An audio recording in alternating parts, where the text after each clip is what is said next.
மக்கள் அனைவருக்கும் வணக்கம். ஆதிதிராவிடர் நலத்துறை கீழ் இயங்கும் மேல்நிலைப் பள்ளிகளில் காலியாக உள்ள முதுகலை பட்டதாரி ஆசிரியர் பணியிடங்கள் மற்றும் கணிப்பொறி பயிற்றுனர்கள் இவர்களை தற்காலிகமாக தொகுப்பூதியத்தில் நியமனம் பண்ணலாம்னு சொல்லி அறிவிப்பு கொடுத்துருந்தாங்க ஜூன் மந்தில். இந்த ஜூலை, ஆகஸ்ட், செப்டம்பர் இதற்கான சம்பளத்தை விடுவிச்சிருக்காங்க. அதாவது கிட்டத்தட்ட 1,36,24,487 ரூபாய் இந்த நிதியை பகிர்ந்தளிச்சிருக்காங்க. எந்தெந்த ஊரில் எந்தெந்த மாவட்டத்தில் எவ்வளோ பணியிடங்கள்ன்றது பார்க்கலாம்.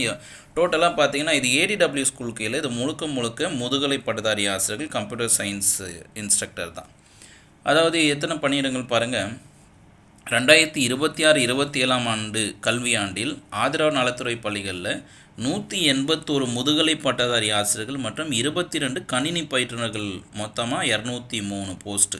இந்த 203 போஸ்ட்டுக்கு என்ன பண்ணியிருக்காங்க, முதுகலை பட்டதாரி ஆசிரியர்களுக்கு 18,000ம் கணிப்பொறி பயிற்றுனர்களுக்கு 15,000 மாத தொகுப்பூதியம் கொடுத்து நிரப்பிட சொல்லி ஏற்கனவே ஆணை பிறப்பிச்சிருக்காங்க. இதில் 181 முதுகலை பட்டதாரி ஆசிரியர் பணியிடங்களில் எவ்வளோ பேர் நிரப்பியிருக்காங்கன்னா 175 பேர் நிரப்பியிருக்காங்க.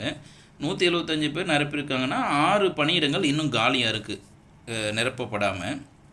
அடுத்து இவங்களை எவ்வளோ கொடுத்துருக்காங்க, 1,22,36,729 ரூபா சம்பளத்தை விடுவிச்சிருக்காங்க.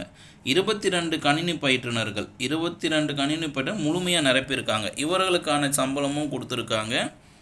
அது பார்த்திங்கன்னா 13,20,000 ரூபா. இது என்ன சேலரி அப்படின்னு பார்த்தீங்கன்னா ஜூலை முதல் அக்டோபர் வரைக்கும், ஜூலை, ஆகஸ்ட், செப்டம்பர், அக்டோபர் ஒரு 4 மாதத்துக்கான சம்பள தொகையை கணக்கில் வரவு வச்சு ஒதுக்கீடு செஞ்சு விடுவிச்சிருக்காங்க. இது எங்கே போகும் அப்படின்னா, பணி நியமனம் செய்யப்பட்ட ஆசிரியர்களுக்கு மட்டும் மாவட்ட ஆதிதிராவிடர் மற்றும் பழங்குடி நலத்துறை அலுவலர்கள் சம்பந்தப்பட்ட மேல்நிலைப்பள்ளி தலைமை ஆசிரியர் நிதி ஒதுக்கீட்டினை பகிர்ந்தளிக்குமாறு தெரிவித்துக் கொள்ளப்படுகிறார்கள்.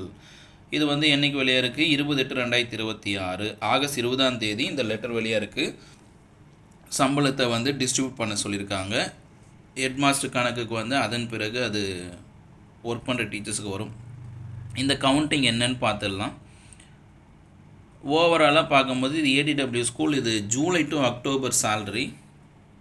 எத்தனை பிஜிஎஸ்டன்னு பார்த்தீங்க. இதெல்லாம் நிரந்தர பணியிடங்களாக அடுத்த தேர்வில் நிரப்புவாங்க. அதனால் எக்ஸாம் படிங்க. தேர்வு இல்லாமல் பணி நியமனம் கிடையாது. தற்காலிக ஆசிரியர்கள் பணி நிரந்தரம் பண்ணுவாங்களான்றது அது மிகப்பெரிய கேள்விக்குறி. இன்னொரு பிஜிடிஆர்பி தேர்வு வரும். அந்த தேர்வு வழியாக இந்த பணியிடங்கள் நிரப்புவாங்க. அந்த தேர்வில் வெற்றி பெற ஆயுஷ் அகாடமி சார்பாக வாழ்த்துக்கள். அரியலூர் 5, செங்கல்பட்டு 26, சென்னை 6, கடலூர் 49, தருமபுரி 2, காஞ்சிபுரம் 9, கன்னியாகுமரி 2.